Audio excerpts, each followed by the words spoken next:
இன்றைக்கி தமிழ்நாட்டில் real estate ஒரு மிகப்பெரிய பூமிங்காக இருக்குது.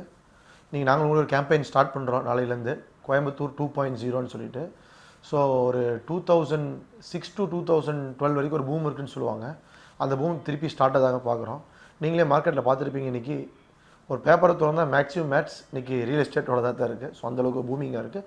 எஸ்பெஷலி நம்மளோட கோயம்புத்தூர், மதுரை, திருச்சி, தூத்துக்குடி, திருநெல்வேலி இதெல்லாம் ஒரு ரியல் எஸ்டேட்டில் ஒரு செகண்ட் சிட்டியாக பார்க்கப்பட்டுச்சு. இன்றைக்கி இதுவுமே ஒரு ஃபஸ்ட் அண்ட் சிட்டியாக மிகப்பெரிய கான்ட்ரிபியூஷன் ஆஃப் தமிழ்நாடு க்ரோத்தில் இருக்குது. இன்றைக்கி சென்னையை விட கோயம்புத்தூர் பார்த்தீங்கன்னா ஐடி ஹப் ஆகட்டும், வேர் ஹவுசிங் ஆகட்டும், இண்டஸ்ட்ரீஸ் ஆகட்டும், ரியல் எஸ்டேட் செக்டர் ஆகட்டும், கோயம்புத்தூர் மிகப்பெரிய க்ரோத்தை நோக்கி போயிட்டுருக்கு. ஸோ இன்றைக்கி ஒரு தமிழ்நாட்டில் ரியல் எஸ்டேட் ஒரு 2.0 ஃபேஸ் பண்ணுதுன்னு சொல்லலாம். இன்றைக்கி வந்து ஒரு இண்டஸ்ட்ரீஸ்லேயே சார் இன்றைக்கி ஒரு நல்ல வருமானக்கு ஒரு இண்டஸ்ட்ரீஸ் இன்சென்டிவ்ஸ் அப்படின்னு தான் ஒரு இண்டிவிஜுவலோட க்ரோத் இருக்கும் சார். ஸோ ரியல் எஸ்டேட் வந்து எப்படிப்பட்ட இண்டஸ்ட்ரினா, சம்பளம் வந்து 50% சார், 100% இன்சென்டிவ் சார். ஸோ ஒருத்தர் 1 லட்ச ரூபா சம்பளம் வாங்குறான்னா 5 லட்ச ரூபா இன்சென்டிவ் வாங்குவான் சார். ஸோ இந்த இண்டஸ்ட்ரி வந்து ஒவ்வொரு எம்ப்ளாயும் க்ரோத் ஃபேஸுக்கு ஒரு மிகப்பெரிய ஒரு எக்கனாமிக்கலி அவன் வளர்றதுக்கான ஒரு ஃபேஸோட இண்டஸ்ட்ரி. ஸோ அதனால தான் ஹைரிங் வந்து ரியல் எஸ்டேட்டை கொஞ்சம் ஈஸியாக இருக்கும் சார். மேன் பவர் வந்து கொஞ்சம் சீக்கிரம் வருவாங்க, யாரும் இண்டஸ்ட்ரி மாற மாட்டாங்க சார். மற்ற இண்டஸ்ட்ரியில் வந்து பீப்புள் சேஞ்ச் ஆகிட்டே இருப்பாங்க every 3 years once. But real எஸ்டேட்டில் இருக்கவங்க ரியல் எஸ்டேட்டில் இருப்பாங்கன்னு கேட்டால் அவங்களோட க்ரோத் ஃபேஸ் வந்து எவ்ரி இயர் மற்ற கம்பெனியில் 5% to 10% வளராங்கன்னா ரியல் எஸ்டேட் 25% வளர முடியும் சார். அந்த மாதிரி எங்கள் இண்டஸ்ட்ரியில் அந்த ஒரு ஆப்பர்ச்சுனிட்டி இருக்குது ஒரு பீப்புளுக்கும். எம்ப்ளாய்மெண்ட்டுக்கு அந்த அளவுக்கு இருக்கா சார்? சார் கண்டிப்பாக இருக்குது சார். என்னென்னு கேட்டிங்கன்னா, மற்ற ஒரு ஆர்கனைசேஷன் கன்சல்டிங் ஃபேமோ இல்லை ஒரு ப்ராக்டிகலிட்டியான ஃபேமோ ஒரு ஆடிட்டிங் ஃபேமோ இல்லை ஒரு அந்த மாதிரி எடுக்கும்போது ஒரு செட் ஆஃப் ஒரு 25 பேர் எடுத்து வச்சிட்டோம்னா நம்ம 25 பேர் வச்சு டெலிவரி கொடுத்துட்டே இருக்க முடியும் சார். வேறு ரியல் எஸ்டேட் அப்படி பண்ண முடியாது சார். நீங்கள் ஒரு 10 ப்ராஜெக்ட் பண்ணுறீங்கன்னா சைமல்டேனியஸாக 10 ப்ராஜெக்ட்டுக்கு நீங்கள் ஆள் எடுத்தே தீரணும். 10க்கும் சைட் இன்ஜினியர் தேவை, 10க்கும் மார்க்கெட்டர் தேவை, 10க்கும் சேல்ஸ் தேவை.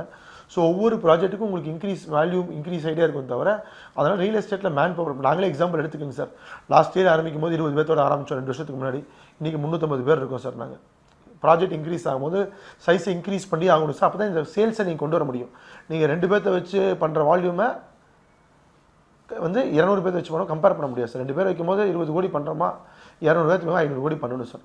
அந்த மாதிரி வால்யூம் இன்க்ரீஸ் ஆகும் சார், மேன் பவர் இன்க்ரீஸ் ஆகும்போது. இண்டஸ்ட்ரீஸை விட இண்டஸ்ட்ரீஸ் வந்து மேன் பவரும் இண்டிவிஜுவல் க்ரோத்துக்கும் பெரிய எப்படி ஒரு க்ரோத்தை கொடுக்குதோ அதே மாதிரி ரியல் எஸ்டேட் சார். நீங்கள் கவர்மெண்ட்டோட எக்கானமியில் தமிழ்நாடு கவர்மெண்ட் மட்டும் இல்லை சார், இந்தியன் கவர்மெண்ட்டோட எக்கானமிலையுமே இன்றைக்கி ஒரு மிகப்பெரிய ஒரு இதை கொடுக்குது சார். ஏன்னு கேட்டிங்கன்னா, நாங்கள் வாங்கக்கூடிய ரேரா அப்ரூவல் ஆகட்டும், டிடிசிபி அப்ரூவல் ஆகட்டும், கார்பரேஷன் அப்ரூவல் ஆகட்டும், எல்லாத்துக்குமே கவர்மெண்ட்டுக்கு ஃபீஸ் கட்டுறோம் சார்.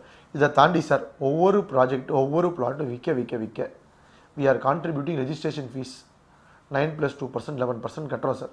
இது வந்து ஒரு மிகப்பெரிய இம்பேக்ட் சார்.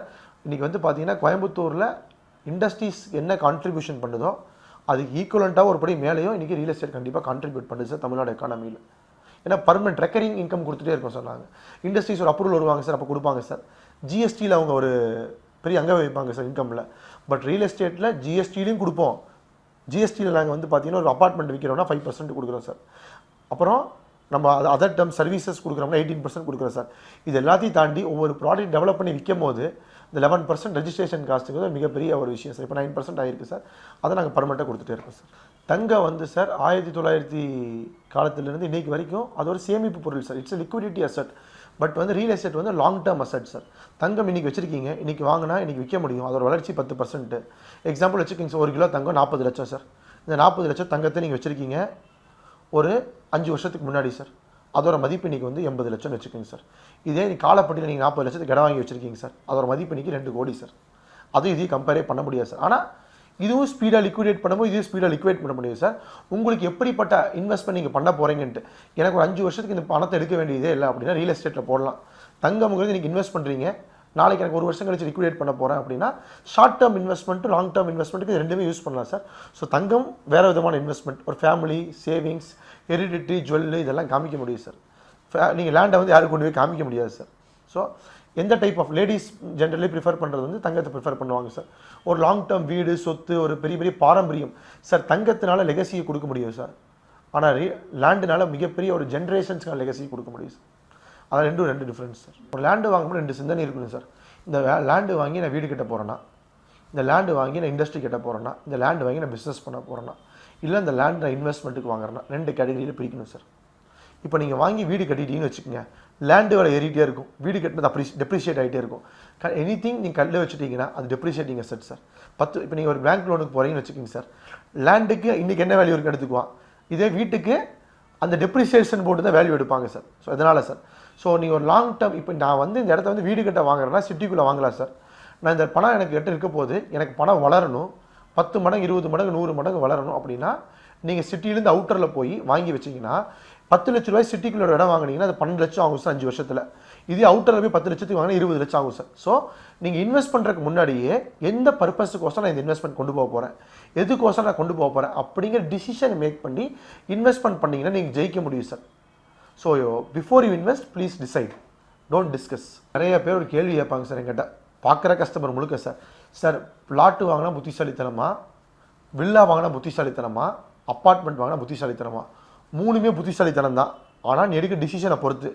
இப்போ நான் ஒரு 50 லட்சம் வச்சுருக்கேன், நான் ஒரு ஐடி எம்ப்ளாயி, காலை 9 மணிக்கு போகிறேன் 9 மணிக்கு வரேன், ஆனால் எனக்கு சிட்டிக்குள்ளேயே இருக்கணும், என் குழந்தைகளுக்கு கம்ஃபர்ட்டாக இருக்கணும், எனக்கு டைமே இல்லை அப்படிங்கிறவங்க உடனடியாக போய் ஒரு அப்பார்ட்மெண்ட் வாங்கி அந்த லைஃப் ஸ்டைல் என்ஜாய் பண்ண ஆரம்பிக்கலாம். இது ஒரு புத்திசாலித்தனம் சார். ஏன்னா 50 லட்சம் வச்சுருக்கவன் 2 கோடி வீடு கட்டி அந்த ஃபெசிலிட்டி என்ஜாய் பண்ண முடியாது. இது ஒரு type of brilliance. Villa sir, என்கிட்ட 2 கோடி பணம் வச்சுருக்கேன், ஆனால் என்கிட்ட டைம் இல்லை, எனக்கு இந்த அம்யூனிட்டி வேணும், எனக்கு சிட்டிலேருந்து 2-5 நிமிஷம் வெளியே போனாலும் பரவாயில்ல, எனக்கு ஒரு இண்டிவிஜுவல் வில்லா இருக்கணும், ஆனால் எனக்கு ஆர்கிடெக்டை வைக்கணும், அப்ரூவல் வாங்கணும், கன்ஸ்ட்ரக்ஷன் பண்ணணும், இதுக்கு எனக்கு டைம் இல்லை சார், ஆனால் என்கிட்ட பணம் இருக்குது சார், உனக்கு ரைட் ஆப்ஷன் வில்லா. இன்னொருத்தர் இருக்கா, ஒரு ஆந்திரப்பனர், சார் என்கிட்ட டைம் நிறையா இருக்குது, பணமும் நிறையா இருக்குது, என்னால் ஆர்கிடெக்டை ஃபிக்ஸ் பண்ண முடியும், டைம் ஸ்பெண்ட் பண்ண முடியும், வீடு கட்டினா 2 வருஷம் ஆகும் சார். அவங்க பிளாட் வாங்கி வீடு கட்டலாம் சார். ஸோ 3 விதமான பிரில்லியன்ஸு. எது வேணுங்கிறத அவங்களோட ஃபைனான்சியல் கெப்பாசிட்டிக்கும் டைம் கெப்பாசிட்டிக்கும் தவிர்த்து அவங்க சூஸ் பண்ணிட்டாங்கன்னா 3 பிரில்லியன்ட்டு சார். வீடு, லேண்டு, இதில் போகிற பணம் என்றைக்கும் அப்ரிஷியேட் ஆகிட்டே இருக்கும் தவிர டிப்ரிஷியேட் ஆகாது சார். நிறைய ஸ்மால் பிளேயர்ஸ் இருக்காங்க சார், அவங்களால வந்து சில டைமில் குவாலிட்டி கொடுக்க முடியாமல் காம்ப்ரமைஸ் பண்ணிடுறாங்க சார். அவங்ககிட்ட போய் மக்கள், இப்போ என்னால் வந்து ஒரு பிளேயர் ஏ 5 லட்ச ரூபாய் கொடுக்குறாரு, அவர் 2 பேர்த்த வச்சுருக்காரு, ஓனரே உட்காந்து வேலை பார்ப்பார் சார், எல்லா வேலையும் அவரே பார்ப்பார் சார். அவர்கிட்ட வந்து 5 லட்ச ரூபா பொருள் 6 லட்ச ரூபா ஒரு 50,000 ரூபா லாபம் வச்சு கொடுக்க முடியும் சார். வேறஸ் என்னால் 5 லட்ச ரூபா பொருளை ஒரு 5,75,000 கொடுக்க முடியும் சார். ஏன்னு கேட்டிங்கன்னா குவாலிட்டி செக்கு கால் வச்சுருப்பேன், லீகல் பார்ப்பேன், ஒரு பெரிய ஒரு டீம் ஒர்க் பண்ணுது சார், இந்த டீம் காஸ்ட் ரெக்கர் ஆகும் சார். இந்த மாதிரி ஒரு ப்ராம்ப்ட், அதான் பிராண்ட் வெர்சஸ் பிஸ்னஸ்ன்னு சொல்லுவாங்க சார். நீங்கள் பிராண்டுகிட்ட வாங்கும் போது என்ன டிஃபரன்ஷியேஷன் இருக்குன்னா, அந்த அவங்க நீங்கள் என்னெல்லாம் பார்க்கணுமோ எல்லாமே அவங்க பார்த்து வச்சுருப்பாங்க சார். அது வாங்கும் போது ஒரு 10 ரூபா ஜாஸ்தி இருக்கும், அதை பார்க்காம மக்கள் இங்கே வாங்கினாங்கன்னா அவங்க லைஃப் ஈஸியாக இருக்கும் சார். இப்போ இங்கே போய் வாங்கினா அப்ரூவல் இல்லாமல் கட்டியிருப்பாங்க, அவங்களுக்கு தெரியாது, வெறும் வீடுன்னு சொல்லி வாங்கியிருப்பாங்க, அப்புறம் போய் கார்பரேஷன் அப்ரூவல் கலைவாங்க, இபி கலைவாங்க, இந்த மாதிரி அலைவாங்க சார். இப்போ எங்களை மாதிரி ஒரு ப்ராம்ப்டான ப்ரொமோட்டர்கிட்ட வாங்கும்போது எல்லாமே அவங்களுக்கு ஆன் டேபிளில் கொடுக்க முடியும் சார். நாங்களே அப்ரூவல் பார்த்துருவோம், லீகல் பார்த்துருவோம், ஸ்டாச்சுட்டரி பார்த்துருவோம், கம்ப்ளைண்ட்ஸ் பார்த்துருவோம், QC பார்த்துருவோம், குவாலிட்டி செக்கு, ஆடிட்டு, இன்ஸ்பெக்ஷன் எல்லாமே பார்த்து வைக்கும் போது உங்களுக்கு ஆன் டேபிளில் குவாலிட்டி டெலிவரி கொடுக்குறோம் சார். சார் இப்போ கண்டிப்பாக அதுக்கு ஒரு ப்ரைஸ் இருக்குல்ல சார். ஆனால் நீங்கள் போய் இந்த வேலையை செய்யும் போது 100 ரூபாய் செலவு பண்ணுவீங்க, நாங்கள் இந்த வேலையை 100 பேருக்கு செய்யும் போது 10 ரூபாய்க்கு செஞ்சுருப்போம். அதனால் வெறும் 10 ரூபாயில் ஏமாறாமல் குவாலிட்டி கொடுக்க முடியும் சார். அதான் டிஃப்ரென்ஸ். இது ரொம்ப மக்களுக்கு முக்கியம். நீங்கள் இன்னொரு சர்டிஃபிகேட் ரொம்ப முக்கியமாக விட்டுட்டீங்க, வாட்டர் டெஸ்ட். இதை யாருமே பண்ணுறது. அடிஷியலாக நாங்கள் என்ன பண்ணுவோம்னா, ஃபஸ்ட்டு ஒரு லேண்டு வாங்கினோடனே வாங்கறதுக்கு முன்னாடி லேண்ட் ஓனர் 2 க்ரைட்டீரியா போடுவோம். ஒன்று வாட்டர் டெஸ்ட் எடுப்போம், சாயில் டெஸ்ட் எடுப்போம். இது 2ம் பாஸ் ஆனால் மட்டும்தான் வாங்குவோம். வாட்டர் டெஸ்ட் என்னன்னு கேட்டிங்கன்னா, அதோட ரிசொல்யூஷன் மாறும்போது, இந்த வீட்டில் நீங்கள் நிறைய வீட்டில் பார்த்துருப்பீங்க, உப்பு தண்ணியில் பைப்பில் ஒரு மாதிரி ஒரு ஃபில்ட்ரேஷன் இருக்கும். இதுக்கு ஒன்றா நீங்கள் வாட்டர் ட்ரீட்மெண்ட் பிளான்ட் போட்டுட்டு கஸ்டமர் கொடுக்கணும். நம்பர் 2 சாயில் டெஸ்ட்டில் சார், கெட்ட சாயில், நல்ல சாயில், பேட் சாயில், எல்லா சாயில் நல்ல சாயில் தான். Red soil, clay soil, different type of soil இருக்குது. ரெட் சாயில் இருக்கும்போது பேஸ்மெண்ட் போகிற காஸ்ட் கம்மியாக இருக்கும், கிளே சாயிலில் போகும்போது பேஸ்மெண்ட் காஸ்ட் இன்க்ரீஸ் ஆகும். இவ்வளோதான் டிஃப்ரென்ஸ் தவிர சாயில் கெட்டு போகிறனால என் வீடே கெட்டு போயிருமான்னு கேட்டால் கிடையாதுங்க. ஸோ எக்ஸாம்பிள், ரெட் சாயிலில் போடும்போது பேஸ்மெண்ட் 10 அடிக்கு போகிறோம்னா கிளேல போகும்போது 14 அடி போவோம். 10 அடிக்கு போடும்போது ஒரு பேஸ்மெண்ட் காஸ்ட் 10 லட்சம் வருதுன்னா கிளேல போகும்போது 2 லட்சம் சேர்த்து வரும் சார். இவ்வளோ டிஃபரன்ஷியேஷன். அதை மக்களுக்கு நம்ம கிளாரிட்டி கொடுத்து விற்கிறோம் சார். அதுதான் பிராண்டு சார். நம்ம வாட்டர், சாயில், ஸ்ட்ரக்சுரல் ரிப்போர்ட், இந்த சாயிலில் இந்த மெட்டீரியல் தான் யூஸ் பண்ணணும், இந்த ஸ்ட்ரக்சுரல் தான் நீங்கள் ஃபாலோ பண்ணுங்கிற 3மே அடிஷியலாக டே 1 ஒரு கிளைண்ட் கொடுத்துருவோம் சார். ஆன் புக்கிங்கில் பண்ணுறதுக்கு முன்னாடி காமிச்சிட்டு இதை புக்கிங் ஆஸ்பெக்ட் ஒரு அட்டாச்மெண்ட்டாகவே கொடுத்துருவோம் sir. We say it as huge checklist of soil மேனேஜ்மெண்ட்னு சொல்கிறோம் சார். அதுக்கு தான் நான் சொன்னேன் sir, structural plays vital role sir. சரி, அப்படி ஒரு தப்பு. இப்போ நீங்கள் வந்து ஒரு ஓடை இருக்குது, ஒரு ரிவர் போகுது, நான் அந்த ஏரியாவில் வீடே கட்டக்கூடாதுன்னு கேட்டால் கட்டக்கூடாதுன்னு கிடையாது சார், கட்டலாம். அது கவர்மெண்ட் நாம்ஸ் வச்சிருக்கு. ஒரு ஓடை இருக்குன்னா 3 மீட்டர் விடணும், ரிவர்னா 15 மீட்டர் விடணும், ரயில்வே ட்ராக்னா 30 மீட்டர் விடணும். இதை விட்டுட்டு மட்டும் முக்கியம் இல்லை. If after leaving all this you have to take a structural and soil test report. அந்த ரிப்போர்ட்டில் இந்த ஸ்பெசிஃபிகேஷன்ஸை நீங்கள் ஃபாலோ பண்ணணும்னு கொடுப்பாங்க. இந்த பேராமீட்டர்ஸை ஃபாலோ பண்ணி நீங்கள் கட்டடங்களை கட்டும்போது இந்த மாதிரி ப்ராப்ளம் வராது, விழுகிறதெல்லாம் சார். சரி, நீங்கள் அட்வான்ஸ் ஆகிடுச்சு. நீங்கள் சிங்கப்பூர், துபாய், மலேசியா, யூஎஸ் எல்லாம் போகிறீங்க. இன்றைக்கி நம்ம சென்னை போங்க, இன்றைக்கி எப்படிப்பட்ட கட்டடங்களுக்கு 20 மாடி 40 மாடி சென்னையில் இருக்குது. கோயம்புத்தூரில் லாஸ்ட்டாக 21 மாடி பண்ணியிருக்காங்கன்னு நினைக்கிறேன், நம்ம ப்ரொமோட்டர்ஸ் பண்ணியிருக்காங்க. ஸோ இன்றைக்கெல்லாம் 50 மாடி 100 மாடி போகுது சார். அதனால் இதை பண்ணுனா கிடையாது சார். அது வந்து ஒரு பில்டர் பண்ணுற தப்புனால மற்ற பில்டரை நீங்கள் தப்பாக எடுத்துக்கூடாது சார். அவங்க ஸ்டாச்சுட்டரி ஃபாலோ பண்ணல, அதனால் ஃபெயில் ஆகிருக்கு. இதனால் எல்லா பில்டிங்குமே சந்தேகப்படணுமான்னு கேட்டால் கிடையாது சார். ஆஸ் அ மக்களாக நீங்கள் போகிறீங்க, உங்களோட உரிமை. ஃபஸ்ட்டு போனால் சாயில் டெஸ்ட் கேளுங்க, ஸ்ட்ரக்சரல் ரிப்போர்ட் கேளுங்க, வாட்டர் டெஸ்ட் கேளுங்க, டிடிசிபி அப்ரூவ்டான்னு கேளுங்க, அப்புறம் கார்பரேஷனாக லோக்கல் பாடி அப்ரூவ்டான்னு கேளுங்க. ரேரா பாருங்கள். உங்களுக்கு இன்னும் டவுட் இருக்கா, இந்த பில்டர் மேலே டவுட் தெரிஞ்சுக்கணுமா, ரேரா கால் பண்ணுங்கள். டெலிகாலிங் நம்பரில் ரேராக்கு ஃபோன் பண்ணுங்கள். ரேராக்கு ஃபோன் பண்ணி இந்த பில்டர் இருக்காங்க சார், இவங்க மேலே ஏதாச்சும் கேஸ் இருக்கா, இவங்க மேலே ஏதாச்சும் கரெக்ட் இருக்கா, ரேராவில் கேளுங்க சார். எல்லாமே இருக்குது சார். ரேராங்கிற body it's not for real estate promoter, it's for public.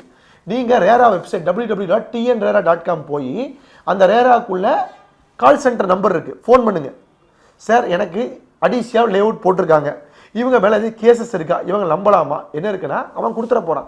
இதை தாண்டி ஆர்டிஐன்னு ஒரு ஆக்ட் இருக்குது, என்னை பற்றி தெரிஞ்சுக்கணும், ஆர்டிஐ போட்டு தெரிஞ்சுக்கங்க சார். டிரான்ஸ்பரண்ட்டாக இருக்குது சார். தப்பு பண்ணுற பில்டர் தான் பைக்கணும் சார். நான் இதெல்லாம் உங்களுக்கு டிரான்ஸ்பரண்ட்டாக சொல்லித்தரேன்னா அடிஷியாவுக்கு தப்பு பண்ணுற நோக்கமே கிடையாது சார். ஏஸ் அ பில்டராக என்றைக்குமே நான் டாப்பை டெலிவரி பண்ணணும்னு நினைக்கிறேன் சார். நான் ரேராவில் எது கேட்டால் ரேரா இருக்குது sir. RERA is a body, is a bridge between buyer of real estate and seller of real estate. Buyer கிரெடிபிலிட்டியை ஏதாச்சும் வேணுமா, நீங்கள் ரேராவில் கேஸ் போடலாம். நான் தப்பு பண்ணியிருக்கேன்னா, ஆன் டைம் டெலிவரி வில்லா தரலையா, ரேராவில் நீங்கள் கேஸ் போட முடியும். மக்களுக்கு எனக்கு ஒரு தனி இன்டர்வியூ எடுக்கு சார். ரேரா பற்றி நிறையா இருக்குது சார். ரேரா ஒரு அருமையான பாடி சார். நான் ரேரா வர வைக்கிறேன் சார். ஏன்னு கேட்டிங்கன்னா, ரேராவில் அவ்வளோ அற்புதமான பெனிஃபிட்ஸ் இருக்குது மக்களுக்கு, பில்டருக்குமே. அவங்க வந்ததுக்கப்புறம் நம்மளுமே ரூல்ஸ் ஃபாலோ பண்ணி பண்ணுறவங்க ரொம்ப பயந்து பண்ணுறோம் சார். அது கரெக்டாக பண்ணும்போது பயப்பட வேண்டியது இல்லையே சார் நமக்கு. ஸோ நீங்கள் கொண்டு போய் சேர்த்துங்க சார் மக்கள்கிட்ட. ரேரா பற்றி நீங்களும் வினைப்பூர்வு ப்ரோக்ராம் பண்ணுங்க. தினமலர் வந்து கன்சிஸ்டண்ட்டாக மக்களுக்கான பேப்பர் சார். எப்போவுமே மக்களுக்கு என்ன தேவையோ கொண்டு போய் சேர்த்துற ஆள் சார். நியாயத்தின் பக்கம் நிற்கக்கூடிய ஆள் சார். ஸோ ரேரா பற்றி ஒரு ஆர்டிக்கல் பண்ணி மக்களுக்கு போடுங்க சார். ஃபஸ்ட்டு பேஜில் போடுங்க சார். இது ஒரு பெரிய யூஸ்ஃபுல்லாக இருக்கும் சார். அவங்களுக்கு ஒரு விழிப்புணர்வு உருவாக்குங்க சார். வெட் அக்ரி, ட்ரை அக்ரின்னு சொல்லுவோம் சார். வெட் அக்ரி இப்போ இங்கே கன்வர்ஷன் பண்ணுறது எங்கேயுமே தமிழ்நாட்டில் பாசிபிள் இல்லை சார். இங்கேயுமே government is very stringent action on keeping the wetland as agriculture. நம்ம நாட்டிலையுமே இது கேரளா, தமிழ்நாடு, ஆந்திரான்னு இல்லை, எந்த ஊராக இருந்தாலும் விவசாயம் ஃபஸ்ட்டுன்னு கவர்மெண்ட் அதில் எப்பவுமே தெளிவாக இருக்கும். அந்த மாதிரி நம்ம கவர்மெண்ட்டுமே, தமிழ்நாடு கவர்மெண்ட்டுமே கன்சிஸ்டண்ட்டாக வெட்லேண்டுக்கு மாத்திரக்கு என்ஓசி சர்வசாதாரணமான வேலை கிடையாது சார். அது வந்து கலெக்டர் வரைக்கும் பவர் வச்சுருக்காங்க. மாவட்ட ஆட்சித்தலைவர் வந்து இன்ஸ்பெக்ஷன் பண்ணி அதை பண்ண முடியும். 100 வேணால் அப்ளை பண்ணிங்கன்னா என்ஓசிக்கு 1 கொடுப்பாங்க சார். அதுவும் ஒரு தப்பாக இருக்கும். அது சப்போஸ் ட்ரையாக மாற்ற வேண்டிய இடத்துல கவர்மெண்ட் வந்து ஏதோ எரர்ஸ் பண்ணியிருப்பாங்க, அந்த மாதிரி நேரத்தில் மாற்றி கொடுப்பாங்க. தவிர இங்கேயும் wet agri is always for agriculture first. Dry agri இருக்குது சார். அது இப்போ பார்த்தீங்கன்னா தமிழ்நாடு கவர்மெண்ட் மாஸ்டர் பிளான் கொண்டு வந்திருக்காங்க ஆஃப்டர் லாங் இயர்ஸில். அதுலேயே இப்போ ரெசிடென்ஷியல் கன்வர்ஷன் போய்க்கலாம் சார். கன்வர்ஷன் ஒரு ஸ்கீம் வச்சிருக்காங்களா சார். அக்ரிகல்ச்சர் ரெசிடென்ஷியலாக மாற்றணும். It's not easy. Paper notification போடணும். 90 நாள் அந்த பேப்பர் 30 நாள் பேப்பர் நோட்டிஃபிகேஷனில் மக்கள் அப்ஜெக்ஷன் தான் தெரிவிக்கலாம். இந்த அப்ஜெக்ஷன் தெரிவிச்சுட்டு மக்கள் நீங்கள் அகேன்ஸ்ட் 10 பேர் நோட்டீஸ் கொடுத்தா கன்வர்ஷன் பண்ண முடியாது sir. So it's not easy to convert. So we are also equivalent to Kerala. நம்மளும் ரூல்ஸ் எல்லாம் இருக்குது சார். நம்ம சார் என்ன காமன் மேனாக திங்க் பண்ணுறேன் சார். இன்றைக்கி நம்மளை மாதிரி ஒரு 1 லட்ச ரூபா சம்பளம் வாங்குறோம். கோயம்புத்தூர் ஹையஸ்ட் கெப்பாசிட்டி என்ன சார், 1 லட்ச ரூபா சம்பளம் வாங்குறவங்களே ஒரு 10% பேர் தான் இருப்பாங்க சார். இந்த 10% பேர் இன்றைக்கி வாங்கணும்னா இங்கேருந்து 20 கிலோமீட்டர் தள்ளி போனால் சென்ட் 10 லட்சத்துக்கு விற்கிது சார். 3 சென்ட் 30 லட்சம் சார். வீடு கட்டுறதுக்கு ஒரு 30 லட்சம் 60 லட்சம் சார். இதுக்கு ஒரு இஎம்ஐ போட்டு இதுக்கு 50,000 போயிடும் சார். அதனால் அவுட்டர் ஸ்கேட்ஸ் டெவலப் ஆகுது சார். இதை நீங்கள் வந்து நெகட்டிவிட்டியாக பார்க்க வேண்டியது கிடையாது சார். ஒரு ப்ளஸ் பாயிண்ட்டாக பாருங்கள். சிட்டி டைவர்சிஃபிகேஷன் டெவலப் ஆகுது. அக்ரிகல்ச்சர் என்ன பண்ணுறது, நீங்கள் அங்கேயே ரெசிடென்ஷியல் யூஸ் இருக்குது. அதாவது சிட்டிக்குள்ளே பண்ணுறது வந்து கேட்டால் மாஸ்டர் பிளான் ஏரியான்னு சொல்லுவாங்க. அவுட்டர் ஆஃப் சிட்டியில் பண்ணுறது பேர் நான் பிளானிங் ஏரியான்னு சொல்லுவாங்க. அதுக்குமே ரூல்ஸ் அப்படி கொடுக்குறது இல்லை. ஜேடி அக்ரிகல்ச்சர் என்ஓசி வாங்கிட்டு தான் நீங்கள் அப்ரூவல் போக முடியும். ஸோ அதுவுமே ஈஸி கிடையாது சார். ஜேடி அக்ரி நீங்கள் வந்து ஒரு இயற்கை விவசாயம் பண்ணிகிட்டு இருக்கீங்களோ, ஒரு ஃப்ரீ கரண்ட் இருக்கோ, போர் இருந்தால் என்ஓசி ஸ்ட்ரெயிட்டாகவே ரிஜெக்ட் பண்ணிடுவாங்க சார். ஸோ அவ்வளோ சீக்கிரமாக அவுட்டரில் போய் பண்ண முடியாது சார். அதுவும் there is a residential area coverage இருந்தால் மட்டும் அங்கேயும் வில்லா பண்ண முடியும் சார். நீங்கள் சார் இந்த ரியல் எஸ்டேட் ஒரு அற்புதமான தொழில். யார் வேணால் வரலாம். ரொம்ப ஈஸியான தொழில் கூட சொல்லுவேன், ரொம்ப கஷ்டமான தொழில் கிடையாது. ஸோ உங்களுக்கு வரும்போது ரைட்டான கன்சல்டன்ஸை கூட வச்சுக்கோங்க, ரைட்டான அட்வைசர்ஸை கூட வச்சுக்கோங்க, ரைட்டான டீமை வச்சுக்கோங்க. யார் வேணால் ரியல் எஸ்டேட் பண்ணலாம், என்ன ஸ்கேலுக்கு வேணால் பண்ணலாம், எவ்வளோ தூரம் வேணால் பண்ணலாம். பட் ஒன்று ப்ரொமோட்டருக்கு லேண்டு வாங்கறதுக்கு முன்னாடி கரெக்டான லீகலை பார்த்துருங்க. கரெக்டான அப்ரூவல் வாங்கிட்டு பண்ணிட்டேன், உங்களுக்கு யாருமே தொந்தரவு பண்ண முடியாது. கஸ்டமருக்கு அதே மாதிரி தான், அவங்களுக்கு அதே தான். இது 2 விதத்துக்கு ஒன்று தான் சார். லீகலும் டெக்னிக்கலாலிட்டியும் ஸ்ட்ராங்காக பார்த்து வீடு வாங்கிட்டீங்கன்னா உங்கள் சொத்து சொந்தம். அதில் வந்து 25,000 லீகல் ஒப்பீனியன் கொடுக்குற காம்ப்ரமைஸ் பண்ணிட்டீங்கன்னா வீடு வாங்குறது ரொம்ப கஷ்டம் சார். வாங்கினதுக்கப்புறம் லீகல் பிரச்சனை வருது. நிறைய பேர் ஹவுசிங் போர்டு அக்விசிஷன், அந்த அக்விசிஷன் ப்ராப்ளம், லீகல் ஃபெயிலியர் இப்படின்னு சொல்கிறாங்க சார். ஸோ லீகல் செலவு பண்ணுங்கள். Land buyers, promoters, please follow all statutory norms as per government. So நீங்கள் ஃபாலோ பண்ணிட்டீங்கன்னா கஸ்டமருக்கு ரொம்ப ஹாப்பியாக கரெக்டாக போய் சேரும். ஸோ அவங்களும் ஈஸியாக வீடு வாங்கலாம், வீடு விற்கலாம், இவங்களுக்கு ஈஸி தான் சார். ரொம்பவே முக்கியம், விவசாயம் முக்கியம், வீடு முக்கியம். ஸோ அதான் ஹரிசான்டல் கான்செப்ட் போக ஆரம்பிச்சிட்டோம். இன்றைக்கி அப்பார்ட்மெண்ட் மேலே போகிறோம், நம்ம லேண்டை அந்த டெவலப்மெண்ட் இன்றைக்கி கோயம்புத்தூர் நோக்கி போக ஆரம்பிச்சிச்சு. விவசாயம் எந்த அளவுக்கு முக்கியமாக சார், ஒவ்வொரு குடிமகனுக்கும் ஒவ்வொரு மனுஷனுக்கும் வாழ்க்கையில் அவனோட வாழ்நாள் ட்ரீம் அப்படிங்கிறது வீடு வாங்குறது சார். அதுவும் முக்கியம் சார். விவசாயத்தை அழிக்காமல் வீடு வாங்குறதும் வீடு கட்டுறதும் தான் என்னோட அபிப்பிராயம் சார். அதனால தான் அடிசியாக எப்போவுமே ஒரு சோஷியல் காசோட பண்ணக்கூடிய ஆர்கனைசேஷன் நினைப்போம். இயற்கையை அழித்து வீடு கட்டுறது ப்ரையாரிட்டி கிடையாது. வீடும் கட்டணும், விவசாயத்தையும் ஃபாலோ பண்ணணும் சார். ரெண்டுமே equally important for the national growth sir.